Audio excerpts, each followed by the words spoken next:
Guess what? This is Karen with newclevelandradio.net. And Zoom is working. We are live. All right.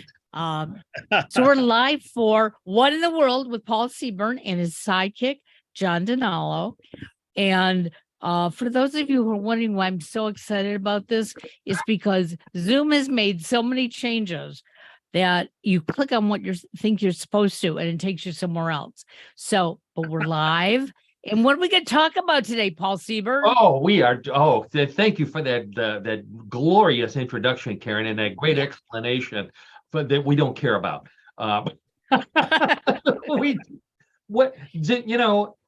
Who would have predicted 5 years ago that we'd be talking about something called Zoom and doing this kind of thing in our own homes, going out around the world? It's mind-boggling. And that's a good description of what in the world. It is apropos. Yes, it is. Yeah, thanks, John.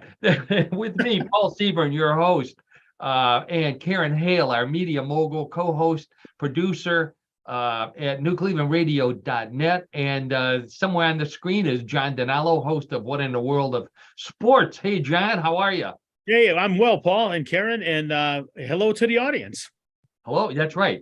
You're the most important people. That everybody listening to us on Spotify or on whatever podcast platform you're on, or on YouTube. I do have a shout out to a potential new listener. I'm hoping he figured out how to do it. That's Ralph. Ralph is an old friend of mine who sends me interesting stories, and I tell him all the time that every once in a while I'll use one of his stories on What in the World. So he finally was over to visit and ask how to listen to the podcast. So Ralph, if you're listening, way to go. You made it. And I think I may have one or two stories of yours on the show today. So we are, let's see, I am the head writer and editor at mysteriousuniverse.org. That's where some of the stories come from. But on What in the World, we like to focus more on the fun stories, the unusual, the strange, but most of all fun, rather than the paranormal, which you get at mysteriousuniverse.org. Please visit both of them. Visit us on Facebook, on YouTube, on all that other stuff. Like us, follow us, do all that stuff so we know that you're out there. And let's see, I got my Bigfoot sweatshirt on, which is a sign that we're going to be talking about Bigfoot today. And we've got tons of Bigfoot stories and photos. So I know it's not John's birthday, so he didn't blow out the candles and wish that we did nothing but Bigfoot on the show, but it's close. Looking forward to it. Sure you are. All right, well, let's see. So to answer your question, Karen, let's see, what do we got going here? A story about throwing pies and rolling pizzas. Interesting connection there, which you'll find out in a minute. What gives kangaroos the boost when they jump? We'll find out what that might be. Interesting. Worst name for a pet. A man. Bigfoot on the moon. That's one of the Bigfoot stories, John. And 4 more Bigfoot photos from around the world. In fact, the Bigfoot on the moon story, for those of you who listen to us in the Cleveland area, we are broadcasting from Northeast Ohio. This particular story originates in Fremont, which is right down the road from us in Northeast Ohio. Let's see. A man who dentists fear. Normally, people are afraid of dentists. Dentists are afraid of this guy, and you're going to find out why. More odd news. I got some good world records, a little bit of trivia for you, and of course, strange sports with John. We got a great one today, a winter sport. And then we play everybody's favorite weird news game, bluff, blah, blah. Get your mind connected to your mouth game. Bluff the co-host. So let's get right to it with our first story. And for those of you that I will mention again that we are on YouTube. And one of the reasons that we like being on YouTube is that I can show photographs that go along with the story. And as I mentioned before, I've got 5 Bigfoot photographs. So if you want to see those, come and visit us on YouTube. Go to newclevelandradio.net or visit me on Facebook. You'll find out how to do that. I will attempt to describe them as best I can for all of you listening. So you don't feel left out. Don't go away. We've got plenty of stuff for you. Okay, so this guy's name is Rene Richter, and he is from the Czech Republic. Now, he just set a Guinness. This is the guy that dentists fear. Why? Because he set a Guinness World Record by biting, get ready for this, 36 full aluminum drink cans, biting them in half with his teeth in 1 minute. 36 cans he bit open in half with his teeth in 1 minute. I know what you're thinking. You better have a photo of him. And there he is. So there's Rene biting into an aluminum can. Now, it looks that he was biting fast, so the picture is blurry. This isn't Bigfoot. He is chomping down in the middle of it, and all of the liquid flows all over the place. So 36 cans in 1 minute. He also, coincidentally, 36 is also the number of dental hygienists who are suing him. But can you imagine doing that, John or Karen? Man, no, thank you. No, thanks is right. I mean, God Almighty, I just can't think to do it. No, I know, and it's cans of water. He wanted to make sure that it's cans of water, not beer, because he didn't want to be a bad influence on kids. I mean, he's already a bad influence, biting cans of aluminum cans with his teeth, but not beer, not me. We never did this in college, did we, John? We had some hijinks, but no, we never did that. No, we never did. Unless you got extra credit in a course, then we would do it. But other than that, I don't think we use the pull tab. Okay, exactly. So strange world record for the day. Now, this next story comes from India. This is our pet story. So I'm going to pronounce it Goa, India. A thirsty cow by the name of Moo. This plays an important part in the story. So, thirsty cow by the name of Moo was spotted turning on an outdoor water tap all by itself for a drink after learning how to do it by watching humans. And here's a picture of Moo right here. So there's Moo standing next to a water tap coming out of the ground, and it's a two-shot photo. Moo has its mouth around the knob and twists its head and gets the water out and then drinks the water.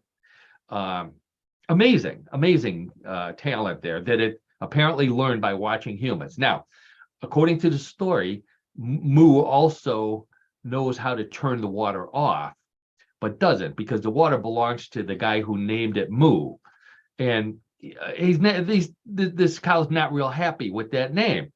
Who names a cow Moo? You know, can you come up with a better name than that? It's like naming your pig Oink. I agree. Yeah, Yeah. Now, I'm a morning. I still subscribe to the Cleveland Plain Dealer. I'm a morning comics reader, have been all my life. And there's an interesting comic, an old ancient comic called The Family Circus. You guys are familiar with that, I'm sure. Yes, I am. Absolutely. Yeah, that's right. I forget all their names now, but I remember the name of the dog. Do you remember the name of the dog, John, by any chance? Oh boy, no, I don't. No, I don't. Okay, so they named their dog after what it does. The dog's name is Barfy. Now, I think that's a one-time joke, basically, to name your dog something like that. But they've been doing it for 50 years that it's been on by Barfy. Call him P, because he probably does that too. And then just say, oh, it's his initial, it's Patrick or something. I mean, or call him No, because that's what you're going to be telling him all the time anyway. So why not name your dog No? Really thoroughly confused the poor thing. So anyways, there's our worst name for a pet story for the day. Now, John, I know you've been to Italy. Have you ever been to Pompeii, by the way? No, we've been to Italy, but we have not. No, didn't make it to Pompeii. No, we didn't. So this next story is from Pompeii. And when we think of Pompeii, we always think of Mount Vesuvius and the photos of the people who were covered with volcanic ash. Well, archaeologists have been slowly but surely cleaning up Pompeii, And wait till you see some of the beautiful things that they have uncovered. For one, this happened like around I don't know, it was almost 2,000 years ago that Vesuvius erupted.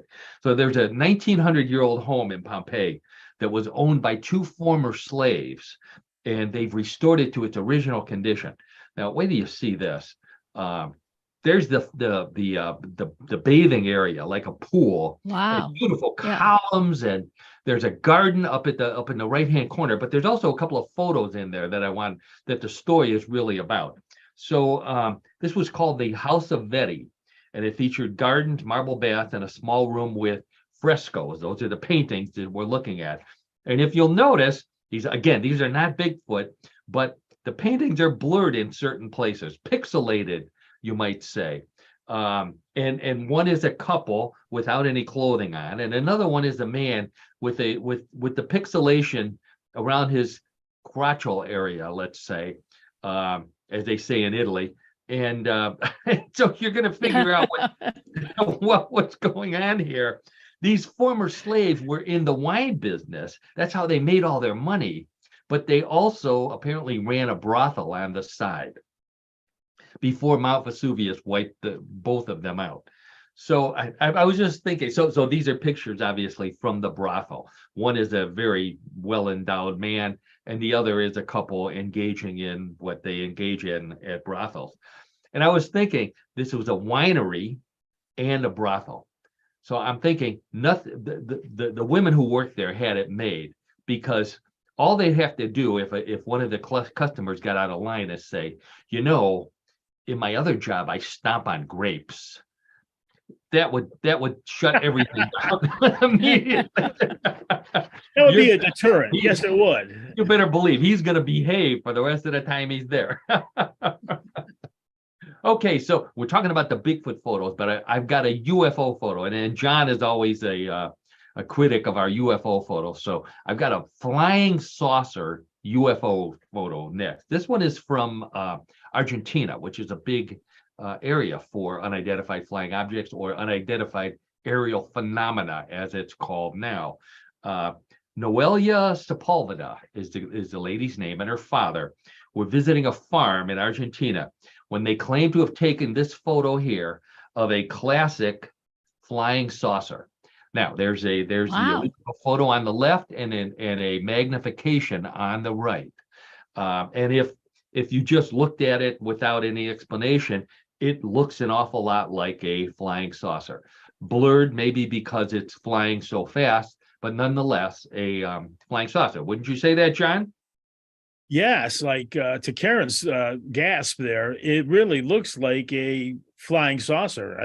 Yeah. Let's put an identified flying object, right? Exactly. Yeah. So they couldn't explain it. The experts that looked at it couldn't explain it. Some of them said it was so they were looking for other evidence. A lot of times, to put it in perspective, I think if this was a farm, if there were cows looking up at it and running away so that they wouldn't be abducted, that would be really a good sign that this is a flying saucer. But some of the people actually called this a bug, that it was a bug flying in front of the camera. Yeah, Karen. No, I don't think so. Time. That's the biggest bug of all time. If that's Yeah. Exactly. I've seen photos that look like more like bugs. If that's a bug, I want to live where these people live, because I want to see hornets in the shape of flying saucers. I think that would be great. If there were bugs the size of that look like flying saucers, I'd leave my porch light on 24/7. Yep. And I'd sit out there and watch constantly. Oh, I thought that's one of the better UFO photos that I have seen. yeah, it is.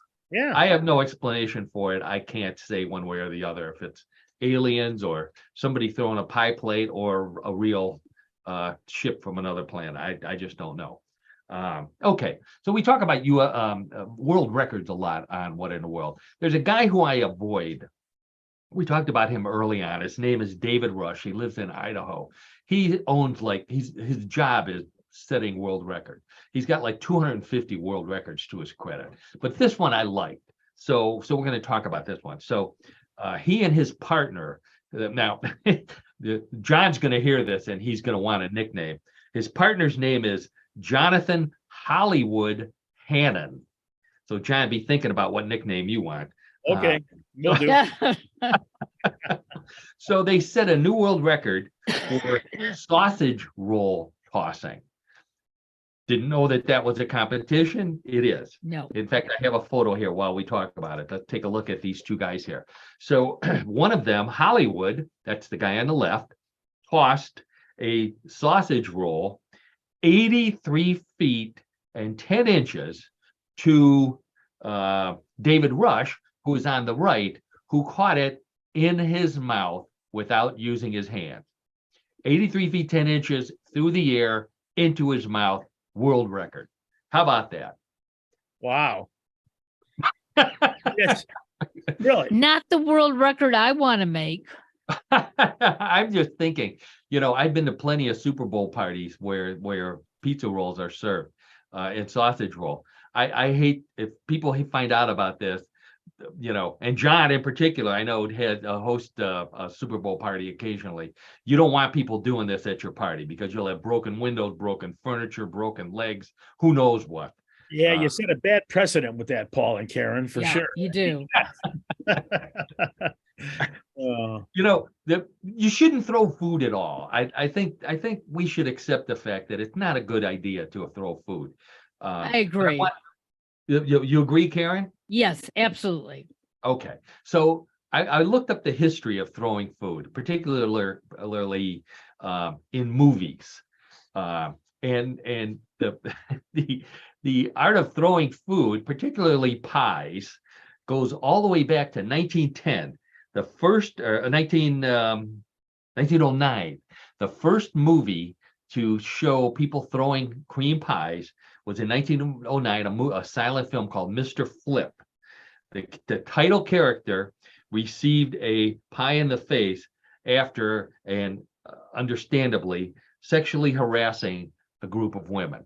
Yeah. So, he got what he deserved, and that was the first time that a pie was thrown in a movie. Now, what groups are most famous for throwing pies in movies, John and Karen?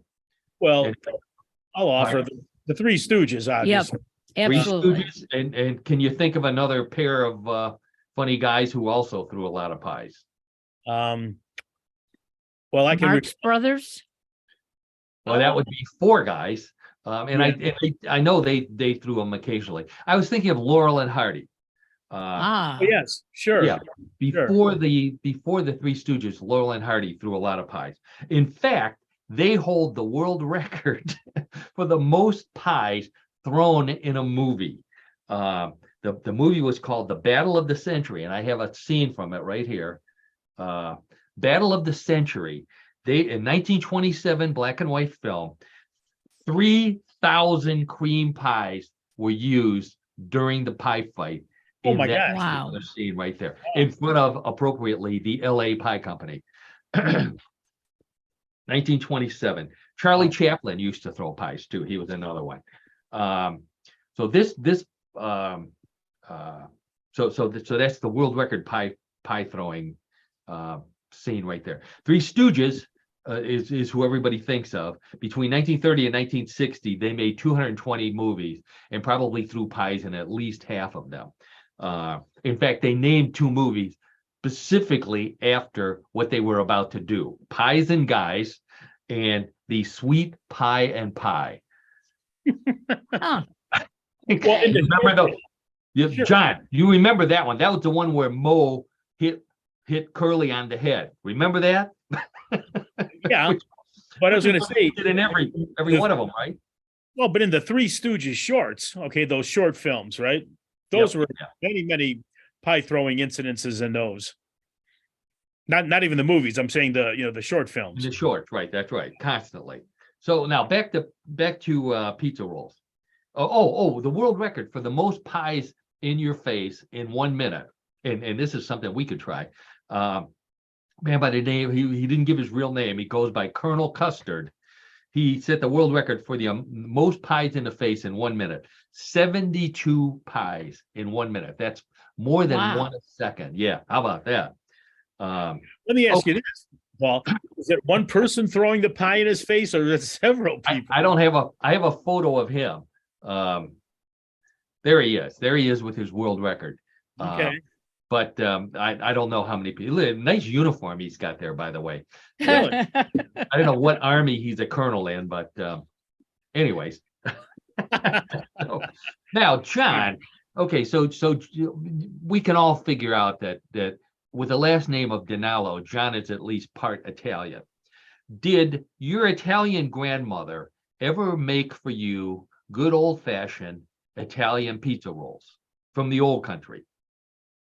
I'm going to say no, because what my grandmother did, she would make pizza. Well, it would be actually a rectangular pizza with tomato sauce, cheese, but her garnishment or whatever, or her ingredient was anchovies. Oh boy.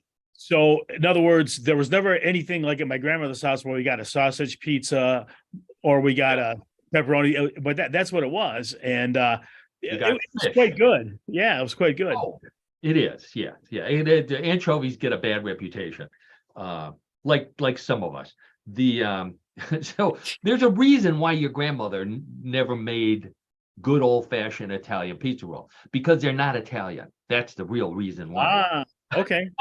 They're actually, in fact, I'm going to take this gross guy down here for a second here. So they're actually from China, believe it or not, and you can figure it out if it's a roll and it's from China. It began as an egg roll. So the story of the pizza roll goes back to China and then to Minnesota.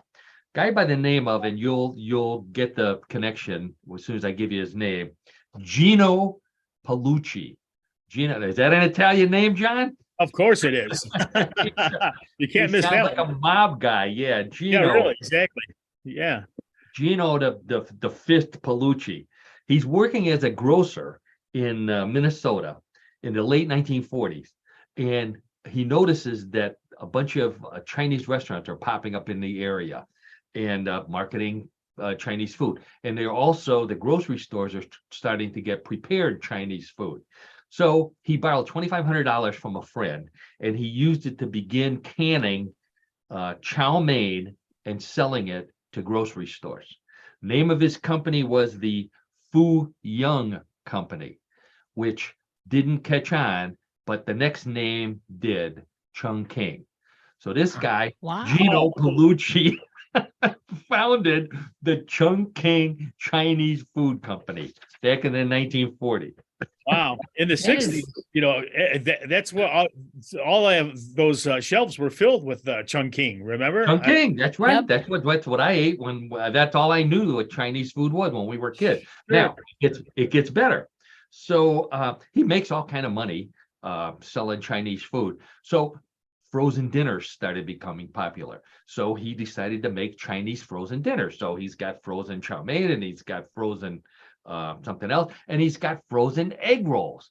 Well, he's thinking to himself, Palucci, you know, good smart guy. He says, you know, I wonder if other people would eat these little rolls if I put something different inside of them. So he goes to his research and development team and he says, give me some other ingredients to put in these little rolls, and let's see if we can sell them. Let's see which one's the best. And sure enough, the winner was sausage and pepperoni and tomato sauce. Yeah. So Interesting. So he started making frozen pizza rolls. And what was the name that we all remember? It was Gino's Pizza Rolls. Grew up with those. Sure. So Gino's Pizza Roll, he had to start another company because he couldn't have Gino's Pizza Rolls coming from Chung King. So I think it was the Gino's company. He eventually sold it to Pillsbury in 1985 for $135 million. So Palucci did okay. I would say so. Wow. That's an interesting factoid. Yeah. And then Pillsbury got rid of the Gino's name, and they merged it into their division, the Totino's division of Italian food. So now it's Totino's Pizza Rolls, not Gino's Pizza Rolls. I'm sure there's plenty of people who still call them Gino's Pizza Rolls. Anyways, so if you have them for your Super Bowl party, and you're going to throw them, at least wait till they cool off before you toss them. Yes, you don't want to be throwing those. That's right. At least not at John's house. Not at No, John's house. No, right, no. no, please Oh, don't. no. No, John wouldn't mind, but somebody else would. Okay. Okay, so this one comes from this is for fan of the show Don down in Florida, who I'll explain it to you. So the University of Pittsburgh geneticists say that although humans are basically hairless, compared to our ancestors at least, we still have the genes in our body, in our system, to grow a full body of fur. We have the genes to be completely covered with hair, head to toe. They've just been turned off over evolution. And what they're doing is they're working to turn them back on so that for people that lose their hair under radiation therapy for cancer or some other disease, or just want to, be furry. This could change everything according to Bigfoot. Now I mentioned my buddy Don down in Florida. He and I went to high school together, and in our senior year, they give all the silly awards to everybody. So we were number 1 and number 2 as the hairiest Bruins, with me being number 1, and he's never let me forget it all these years. So we don't need the fur gene if you're looking for test people. We're not volunteering. Don, by the both of us. But my mother used to tell me to be careful when I went out in the woods because she didn't want people to think I was Bigfoot. And that's my segue into our Bigfoot segment, which I know John has been waiting for. I can't wait. All right, so the first one comes from Ohio. And wait till you see this. So there's a sculptor in Ohio. His name is Dan Chudzinski. Good Ohio, good Cleveland name, Chudzinski. Lives in Fremont, not far down the road. So Dan is a sculptor, and one day he gets an idea. He's going to sculpt Bigfoot, and then he measured how big Bigfoot is, and he decided, okay, I'm going to make a bust of Bigfoot. So he made a bust, and I think it's he used 400 pounds of clay to make the mold, and then a silicone interior and paint and taxidermy hair, which he applied hair by hair. Took him 3 weeks. And this is what he came up with. This is what he says Bigfoot looks like. Not that guy there. That's our pie man. So here is our Fremont. Oh my God. Bigfoot. How about that, Kara? So for those of you who can't see it, it's it's not your typical Bigfoot. It looks like a really mean old man with fang teeth, yellow eyes, not dark like Bigfoot normally is. So this is his interpretation of Bigfoot. Believe it or not, he has won awards for this sculpture. He won, let me see, he won, it's on display right now at the Norman Rockwell Museum of all places in Massachusetts, won a number of awards, and it is now going to be the first Bigfoot sent to the moon. Now, if there's aliens on, if there's aliens on the moon, this would scare them off for sure. Unfortunately, that's not what they're sending, because there's just not enough room on the rockets for a giant head like that. So what they're doing is they're going to etch a picture of that Bigfoot sculpture on a little tiny disc, and they're putting it in the capsule that they're going to drop at the South Pole of the moon. And any aliens or any other Earthlings who go up there and find it and open it up, they'll see a little tiny etching of that interpretation of Bigfoot. Looks like a fierce character. Looks like a fierce character. Wow. Very scary. You can even see his nose hair. The guy did a good job. It's a very lifelike. Bigfoot might be offended by that interpretation of how he looks. Although I don't know, maybe Don Chudzinski has seen Bigfoot, maybe over in Mohican Park or somewhere around there. Wow. once Bigfoot is on the moon, you'll be able to find the South Pole very easily, because if Bigfoot's there, the South Pole will be blurry.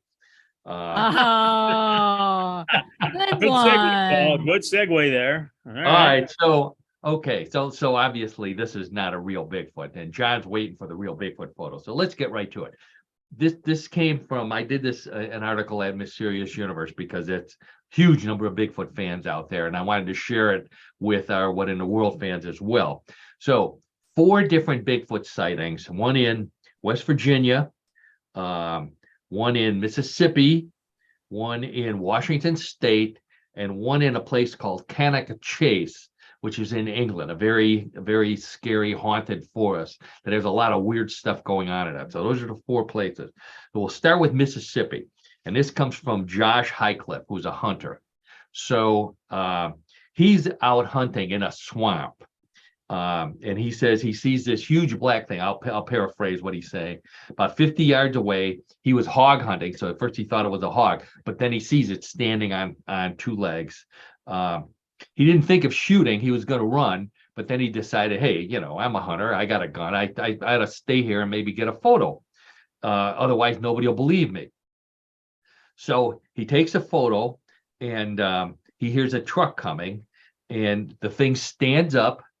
He says, and then it ran away, and he estimated it to be 7 feet tall. And he says, I'm a hunter. I'm a good gauge of how big something is.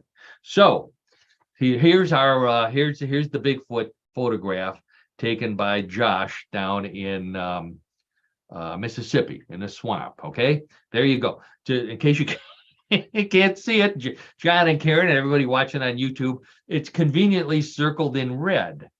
Yeah. Looks more like a bear. Yes. Think a bear in a swamp? I know. Could be. But, I mean, the creature I'm looking at, I mean, I understand.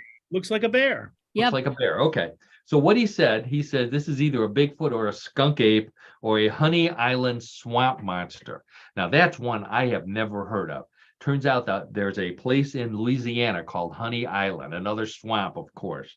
And back in the 1963, guy by the name of Harrion Ford, not Harrison Ford, Harrion Ford, was in this swamp in near St. Tammany Parish in Louisiana, and he took a Super 8 movie of what he said was a Bigfoot, which became known as this swamp monster. But he kept it to himself until after he died in 1980. And then his family found it, but I couldn't find any pictures of it or the video. So we just have to take his word for it. But the theory is that like a circus train was going through the area, and a bunch of chimpanzees escaped from the circus train, and they set up camp at Honey Island, and they ended up living there till this day. People still see it. So does that look like a chimpanzee to you, John, by any chance? No way is it a chimpanzee. Too big. Yeah, clearly too big. Yeah, I agree. Yeah. Be nice if we could see a face or maybe some fingers or toes or a nose, like our monster sculpture was gorgeous compared to this. I have to say that this is vintage Bigfoot photography. Oh, blurred. Good description. Yeah, blurred, unfortunately. Well, I agree. I think that's the general consensus, is that this is a typical Bigfoot photo. It could be a stump, could be a bear, could be a shadow on a tree, it could be a lot of different things. Right. Remember, the eyewitness is an experienced hunter, and he said this is definitely Bigfoot. So let's move on to Washington State. Now, well known for many, many Bigfoot sightings, a lot of forest where Bigfoot could hide. So now this one starts off bad because it's a friend of a friend sent me this photo kind of thing. The guy said he was in Ashford, Washington, and taken a year and a half ago on the Hoh River in Washington State, where he was fishing. And he claims, so here's the photo. of this particular Bigfoot. Now, he was fishing in the river. He heard the noise and he saw this one moving moving away from him. The guy who submitted the photo to the Bigfoot research organization up in Idaho, I think it is, said that he has also seen Bigfoot in this very spot on the whole river. So this is two different witnesses who have seen what you're looking at in that particular photo. This was in October of last year. They heard sounds. They said they heard something that sounded like someone talking gibberish. And they heard knocking, tree knocking, which my buddy down in down in Florida will say that's a strong indicator that there's a Bigfoot in the area. That's how they communicate, by rapping on trees. So John has taken a good close look at this one. So let's get John's take on this particular photo. I have to say, Paul and Karen, that it's looking more like what a Bigfoot is perceived to be. Yes. It's more close, but again, grainy. What you would hope Bigfoot looks like. Now, for those of you who can't see it, the Bigfoot appears to be walking away from the camera, right, kind of at a northwest angle. Okay. And there is a glare, which bothers me. There's a glare, and I'm not sure what the glare is on, if it's on the lens of the camera or, right, that those kinds of things always worry me when I see those. Unfortunately, no other supporting evidence, so that's all we have to go on. Nobody wanted to give their last name, so moving towards credibility. This one's moving more towards credibility than the first one, that's for sure. Oh, definitely. Okay. All right, so let's get to the third one here. This one's in West Virginia. Oh, right down the road from us. We could go visit these guys. So Ron Lanham. Ron is the founder of Wild and Weird West Virginia. Doesn't take much to figure out what these people do. So he's holding a meeting of his Wild and Weird organization in the woods. They have a lodge, and the according to this story, the power goes out. So it just so happens, because this is their lodge, he has a thermal imager, which is a camera that takes images of anything that is warm in front of you in complete darkness. Okay, so he said, this is great. We're going to go out. This is the perfect opportunity. It's completely pitch dark out here. Let's see if there's anything around here. So he quickly picks up on a moving object. And well, let's take a look at his thermal image right here. So there's the thermal image. Now, if you look, I'll describe it. There's a red humanoid-like thing in the middle of what the rest of it is black and white, very small, but it looks like a head and a body and an arm and maybe a leg. But it's very difficult beyond that to say what exactly it is. Could actually be a person. However, they're in the middle of nowhere, complete darkness. It's not one of them. So they say, no, this was not a person. This was obviously Bigfoot. Or at least some sort of humanoid thing other than a human. This was also in October of 2022. So what do you think about that one, John? It looks like an image of humanoid, I think is probably the most apt term, but really no definition whatsoever. I mean, You can kind of see it, but it's not clear, not to be funny. Right. There's a video of it if you Google. I have a link to it on Mysterious Universe. Okay. Where the humanoid thing appears to be bobbing its head and moving its arm, which they interpreted as the Bigfoot eating something, maybe a piece of fruit or an animal or something. Okay. So this is the big thing in Bigfoot research, is the thermal imaging, because you don't need any light to use it. So I don't know. They submitted it to their organizations, and they're busy evaluating it. No one can say yes or no. Yeah, it's really hard to pinpoint, but it's an effort. It is, and it'd be nice, since it's pitch black, you can't see for context, you can't see what else is going on around it. So that's right. Sure. Now, So this is the last one. This is my favorite one. This is from Cannock Chase. And I've done a number of articles about Cannock Chase. It's a very haunted paranormal area in England. A lot of UFOs, a lot of strange monsters, a lot of ghost sightings. It's just one of those very English haunted places. So this guy, this just came up in the news, but it happened in 2015. He claims he saw a Sasquatch or a Bigfoot in England in broad daylight in this Cannock Chase forest. 50 meters away, took a photograph. He said it was 8 feet tall, brown, hairy hair or fur. He was out putting out trail cams because he has seen Bigfoot there before, but this is the first time he's got a photo of it. He checked 3 of his cameras, nothing on them. The 4th one picked up the Bigfoot that he saw. He describes it. He says, "I see a huge chest and a huge left arm in the photo covered in hair, which is actually partially obscured by foliage. And I believe the arm is much bigger." Now I'm going to quote him. He says, "I think it is among the best evidence and proof of a Sasquatch Bigfoot ever captured." Now, that's a huge buildup for this photo right here. What? So the Bigfoot was obviously right up against the lens on this trail cam. So it's all you can see. You can see a Bigfoot boob is basically it, and an arm and a bit of a shoulder, and it's black and white. So you can make out the fur, but again, it's in black and white. And over to the right is some foliage, a piece of a tree. But before I go any further, John, I'd like for your opinion, or Karen, what do you think that might be?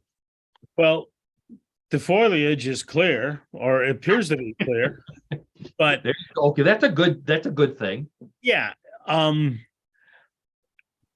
In the category of, I guess it could be, but again, lacking definition. I mean, really, when you look at that image, to me, you see what appears to be something that's hairy, right?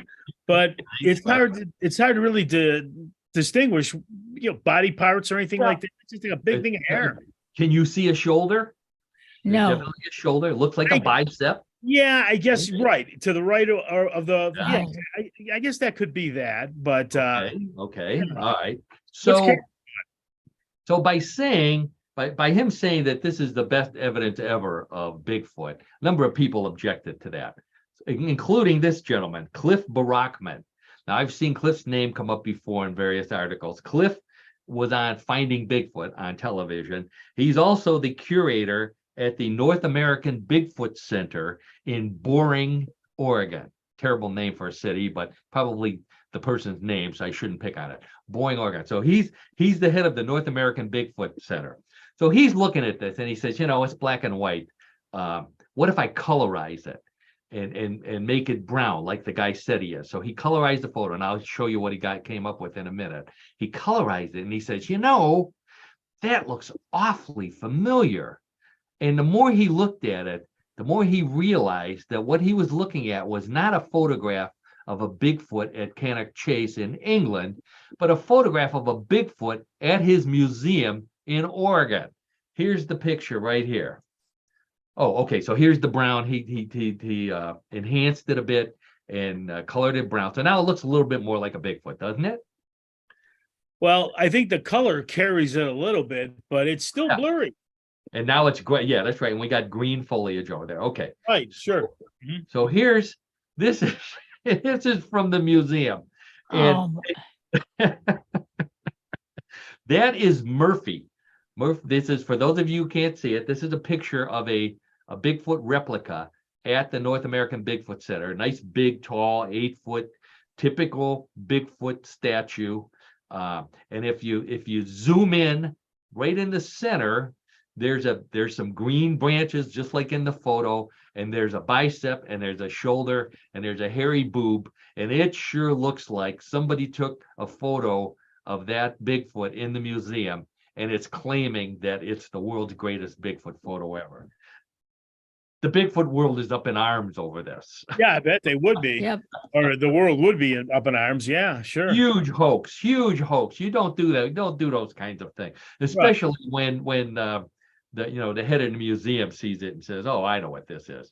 So this one definitely came up a hoax. So there you have it. Five different Bigfoot photos there.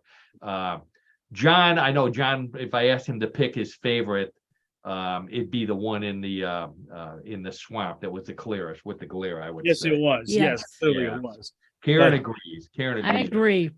Well, and folks, as we get into 2023, I'm sure there'll be other Bigfoot sightings. Oh, you better believe it. You better And believe it. I would think, just off the top of my head, that maybe someone will come up with a real sharp one, a real sharp image.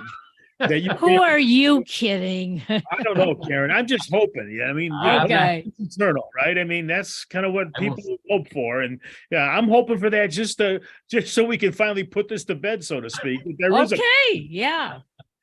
I agree. I agree at 100%. It's I will stay neutral on this because I know there's a number of people out there who believe, and one of these days they will find the evidence that we're looking for. So, anyways, that's our Bigfoot story for the day. I want to mention the kangaroo story before we move on to sports here. So, kangaroo, only because it's a flatulent story, and that's a good way to end this segment here. So I'll take this down here. So kangaroos, I didn't know this, but kangaroos have a reputation for being one of the few animals that does not pass gas.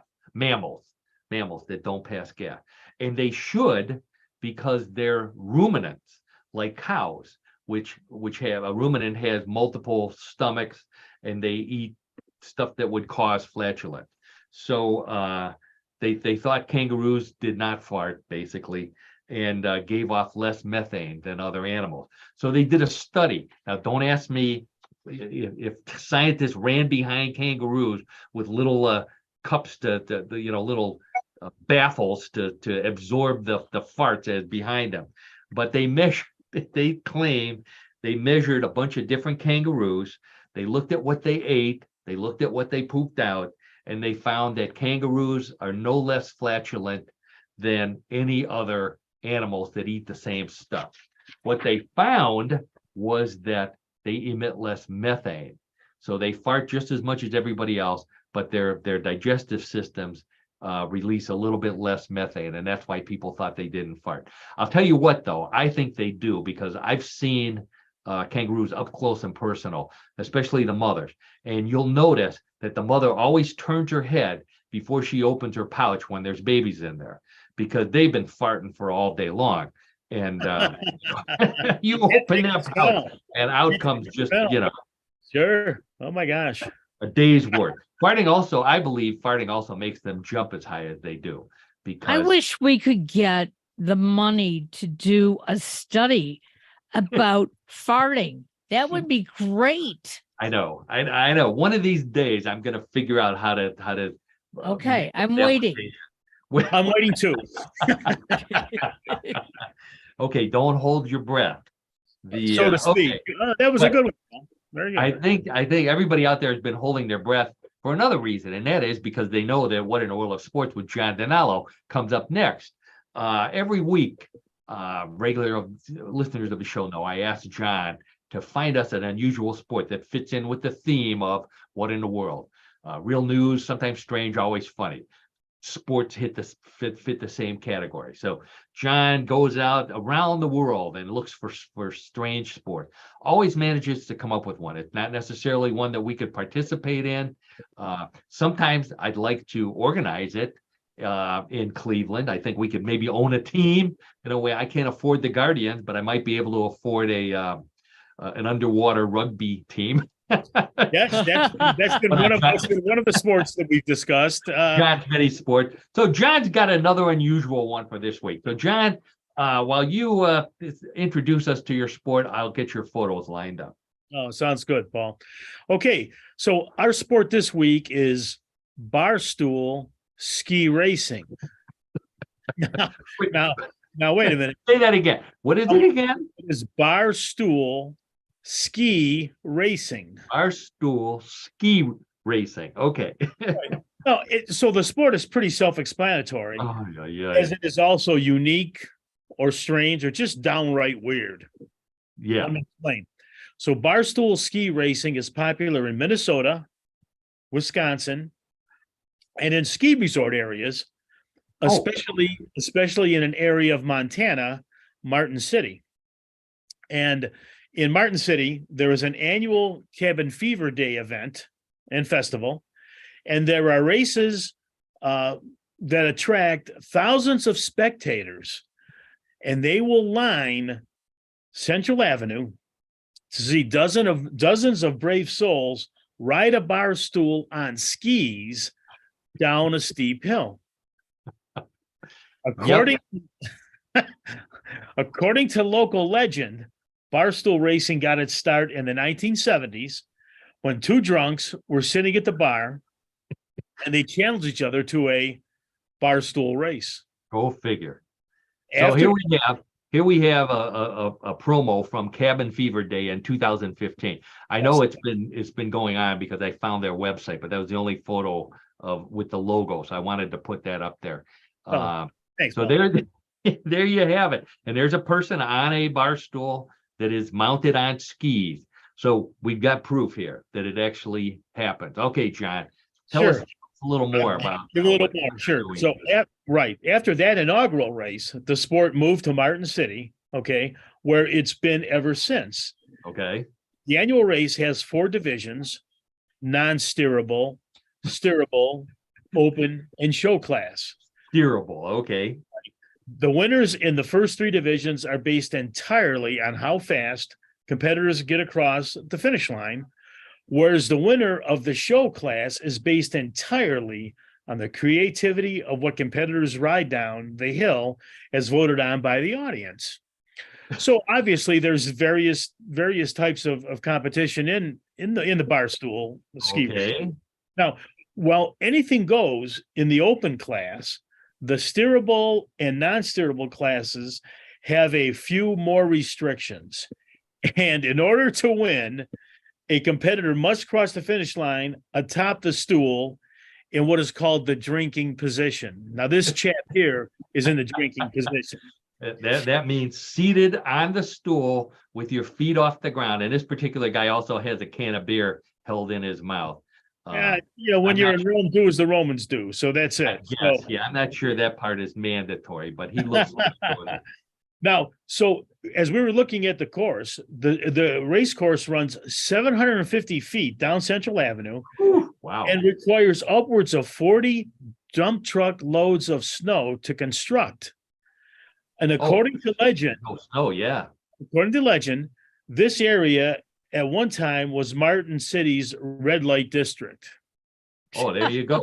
What a combination. Barstool skiing and red lights. But again, they go hand in hand. Yeah, well, yes. But I guess. Like, get out fast. Okay, go on. I'm sorry. That's okay. That's all right. So the central spirit here is the number one barstool racing rule is to have fun. Have fun. Good idea. Okay. Team members must be at least 18 years of age. They sign a waiver of responsibility. Okay. And teams consist of no more than 3 people. The 3 people it's hard to believe that, but there's 3 people. There's the rider, there's the pusher, and then of course there's the mechanic. Now, the minimum height. The mechanic. The guy with the hammer to nail the stool. For lack of a better phrase, he's the mechanic. But anyway. Okay. But the minimum height of the bar stool with skis attached is 27 inches and must be gravity powered only. There's no gasoline powered engine. There's no electrical motor of any type. I mean, it's strictly gravity. Now, riders are required to wear a helmet. If you don't wear a helmet, you'd be disqualified. I know some of the people in these photos. These may be older photos. They don't have helmets on. Right. These are the rules as we know. Yes, these are the rules we know them right now. The rider must ride the bar stool sitting in the drinking position. Again, his butt has to be on the bar stool, and the feet, as Paul said earlier, are not touching the ground. Now, rider he or she, by the way, they're There's been Yes. a number of photos here of women barstool skiing. Yes, both males and females are competing in this. What is this bar stool with this horse? Oh, I that's one of the decorative, the Yeah, it's in the Oh. creative class. yeah, but Okay. yeah, the stool is behind the hobby horse. Got it. The lady Okay. looks like she's riding on a hobby horse, but I Yep. guarantee there's Right. a stool somewhere Yeah. in that contraption. Yes. Now, riders may push themselves if they choose, or they could be pushed by another team member, and that's the pusher. And the pusher, though, cannot cross the starting line.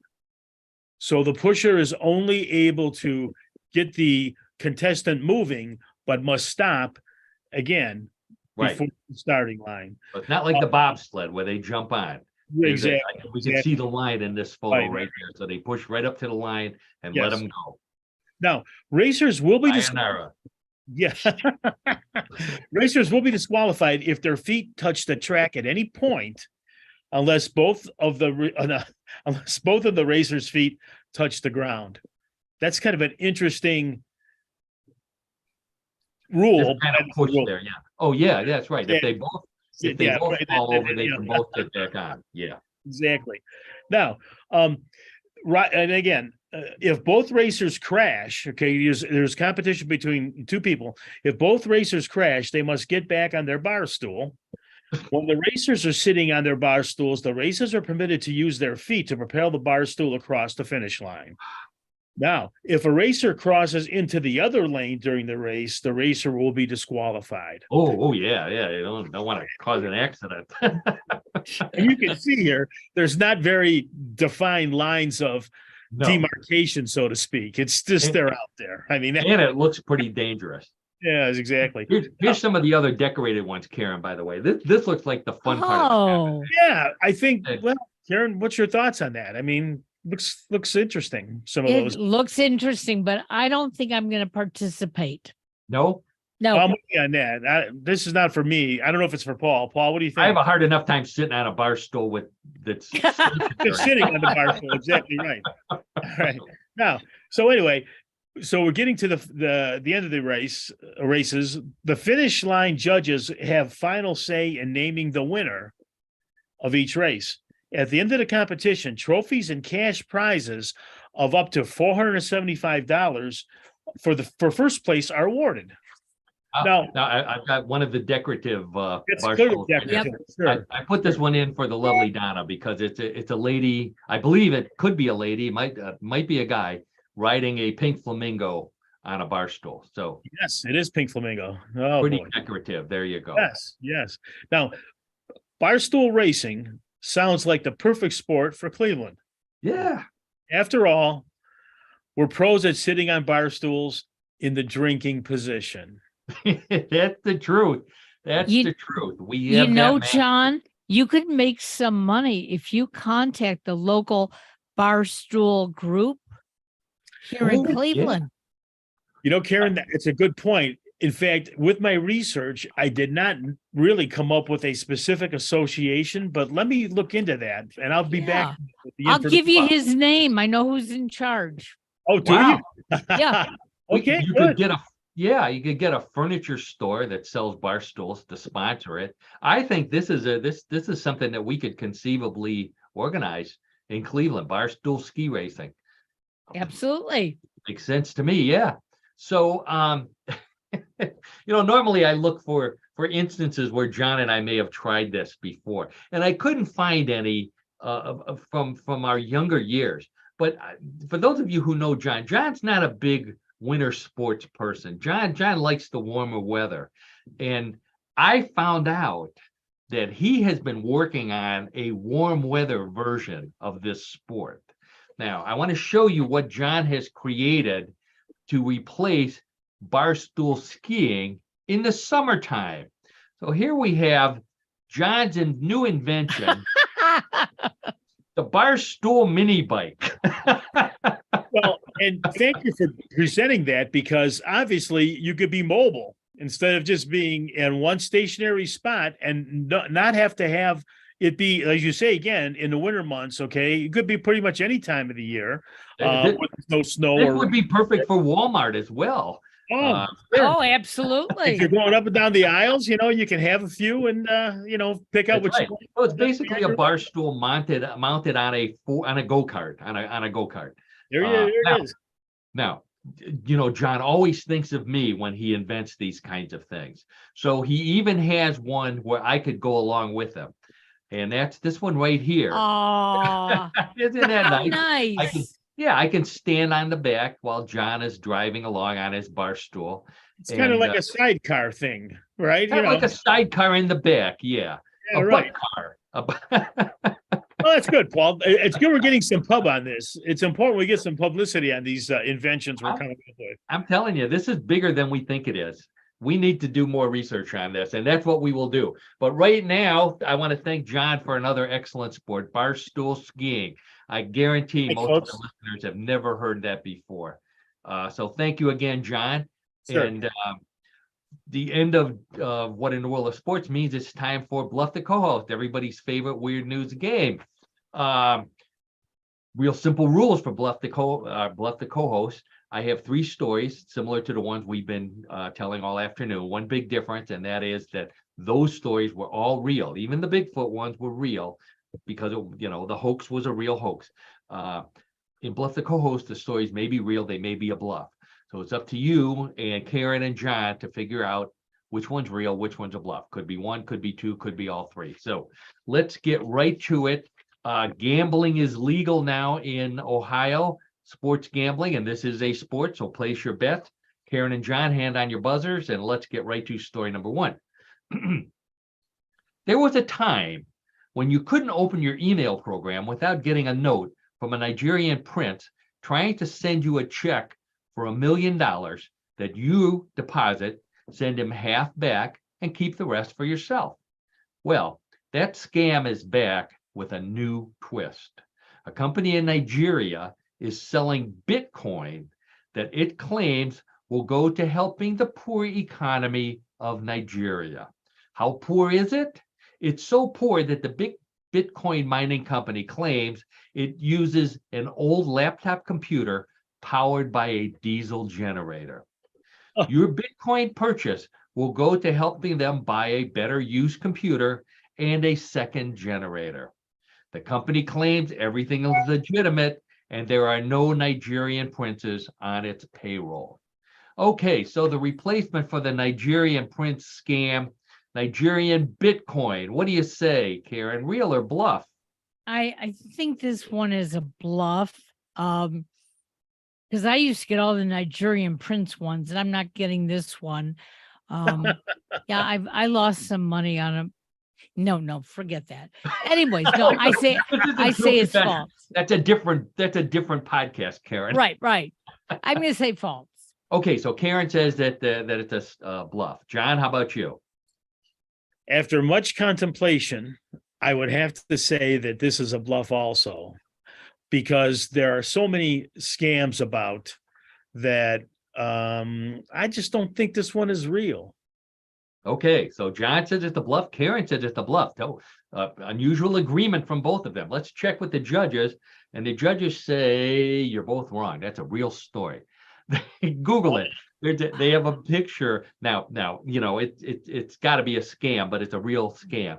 They have a picture of an old laptop computer, dirty, dust covered, and a diesel generator sitting right next to it to help you feel sorry for them and buy their Bitcoin. Don't fall for Hey, it. well, they're not getting my money. Mine either. Very good, Karen. Stick to your guns. Okay. Yep. All right. So the score 0-0, tied. Let's get right to story number 2, hands on the buzzer. If you attended one of those schools that seated students in alphabetical order, you can thank your school for giving you better grades and helping you get a better job after you graduate. A new study found that students whose names were in the front of the alphabet and who didn't have to wait long to raise their hands for roll call were more likely to get good grades and good jobs, while students at the back of the alphabet ended up with poor grades and lousy jobs. This is now called alphabetism, and some parents, often named Young or Washington, are planning to sue their child's school for messing up their young child's lives. The alphabetism effect only lasts until your 30s, but that's more than enough time for the Adams and the Browns to take over the world. Okay, John and Karen, a new effect called alphabetism, which blames your success and failure on whether you went to a school where you were seated in alphabetical order. And the kids with their names in A, B, C, and D got better jobs and grades than those in S and beyond. What do you say, John and Karen? Real or bluff? Well, I've got to say this is a bluff. I mean, how do you make that? How do you develop this research, first of all? And how far back do you go? I just think it's just too involved and too complicated. Although it is possible, I'm going to say it's a bluff. Okay, John DiNallo says it's a bluff. Karen, how about you? Fail. That's right in the middle, right? Yeah. I certainly hope it's a bluff because it really bothers me that we do such stupid research. Ooh, political. Okay, that political statement was brought to you by Karen Hale, who said that was a bluff. Am I correct? So you say it's a bluff. John says it's a bluff. All right, let's check with the judges. And the judges say, we really have to figure out how to get the money for these studies because that was a real study. And oh my God. There's a real thing. That is like, wow, yeah. That's unreal. Wow. I know. What can I say? You learn something new every day. There you go. That's why you tune in to What in the World. Okay. That's right. That's right. Score is still 0-0. Points are doubled. Rally here. We're going to rally. The points are doubled in round number 3, but that doesn't matter because somebody's got to win here. So let's get ready for story number 3. If you've ever been surprised by hidden cost in your hotel bill, especially for those peanuts you ate from the mini fridge, a hotel in Switzerland has a new plan for you. It's called Pay As You Stay and puts a price and a meter on everything in your room. No more free coffee, even if you make it yourself. No more free TV. No more free showers. The shower head measures how much water you use. The room even knows how many times you sit on a chair or on the bed and bills you accordingly. The good news is this is an opportunity for the thrifty hotel resident to reduce their bill. Bring your own coffee, clean yourself up with wet wipes, sleep on the floor. It all adds up to a lower bill when you check out. Sure, it sounds like sleeping in your car, but who would put a mint on your headrest? Oops, that costs too. Pay as you stay hotels may be coming to the US soon. All right, Karen and John, pay as you stay hotels where there's a charge on absolutely everything. What do you say, real or bluff? You're really scaring me, Paul, because I want to say this is a bluff, but you've done such a good job in your research. I'm going to say it's real. Oh, would you stay at a hotel like that? Oh, I would not, no, but okay. There are people that would. Oh, yeah, I bet you there are. Okay, so Karen says that's a real story. John, how about you?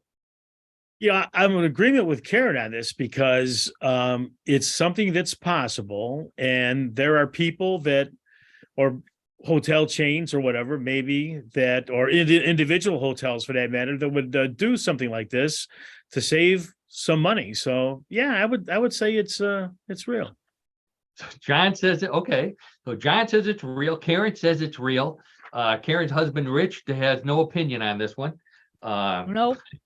Okay, so let's see. The pay-as-you-stay hotel. Let's check with the judges, and the judges say, "Wow, you're 3 for 3." That is a bluff.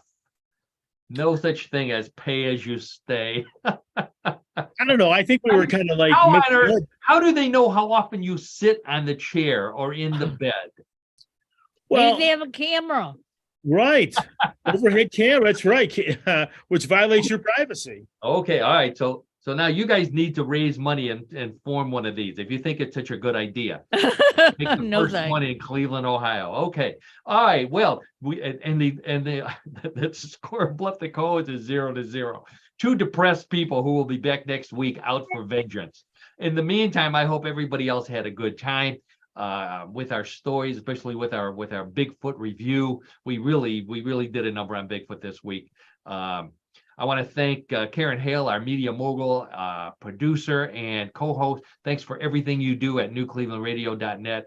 Go there, listen to the podcast, find out how to download them. Visit New Cleveland, What in the World on YouTube. Take a look at all those great Bigfoot photos. Again, thanks for everything you do. John, as always, thanks for being a good sport, our sports guy, trivia expert, and don't worry, nobody will be bringing Gino's pizza rolls to your Super Bowl party. Actually, I don't know, Paul and Karen. I really like the Gino story, quite honestly. I didn't know any of those things about Pillsbury and then eventually Totino's, because Yep. I've had my share of Totino's and Gino's. Okay. I know who's going to be going to the grocery store looking for pizza rolls as soon as your show is off the air. So Absolutely. again, great. Thanks, John. We'll see you next week. Thank you to everybody out there for listening. Thank you to for those on YouTube, on the podcast, for those of you who send me messages. We appreciate it. This is the reason why we do this, is for you. We hope you have as much fun as we do. And on that note, we will sign off for What in the World for